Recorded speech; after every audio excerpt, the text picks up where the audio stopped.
बिस्मिल्लाहिर्रहमानिर्रहीम। अल्लाह के नाम से शुरू जो बड़ा मेहरबान और नहायत रहम करने वाला है। अस्सलामु अलैकुम रहमतुल्लाहि व बरकातुहू। लाखों करोड़ों दरूद व सलाम नबी पाक सल्लल्लाहु अलैहि वसल्लम और उनकी आल पर। औलाद के लिए बेहतरीन वजीफ़ा, बे औलाद लोग अपनी झोलियाँ भर लें। अगर किसी की जादू या बंदिश की वजह से औलाद ना होती हो तो इस बंदिश को तोड़ने के लिए ये वजीफ़ा बहुत ही मुजर्रब और आजमूदा है। इंशाअल्लाह ताला इस वजीफ़े की बरकत से बंदिश की काट होगी। ये वजीफ़ा थोड़ा टाइम टेकिंग ज़रूर है, थोड़ा टाइम लगेगा आपको इसको पढ़ने में, लेकिन आपने इसको सिर्फ 3 दिन करना है।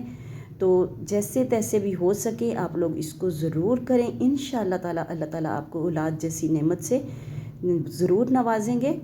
ये वजीफ़ा आपने नमाज इशा के बाद करना है। सूरह फातिहा 70 मरतबा, सूरह इखलास 70 मरतबा, आयतल कुर्सी 70 मरतबा, सूरह अल काफिरून 70 मरतबा और 70 मरतबा सूरह आला पढ़ के आप लोगों ने उसके बाद सुबहानल्लाहि वल्हम्दुलिल्लाहि वला इलाहा इल्लल्लाहु वल्लाहु अकबर 7 मरतबा और अल्लाह अकबर 70 मरतबा। ये वजीफ़ा 3 दिन तक करना है और इसके बाद पानी पर दम कर लें। बे औलाद मियाँ बीवी दोनों ये पानी 21 दिन तक दम किया हुआ पानी पीते रहें और अव्वलो आखिर दरूद शरीफ 11 बार ज़रूर पढ़ें। पहले 3 दिन आप लोगों ने पानी पढ़ लेना है और उसके बाद पीना शुरू करना है। अल्लाह ताला सबका भला करे, आमीन।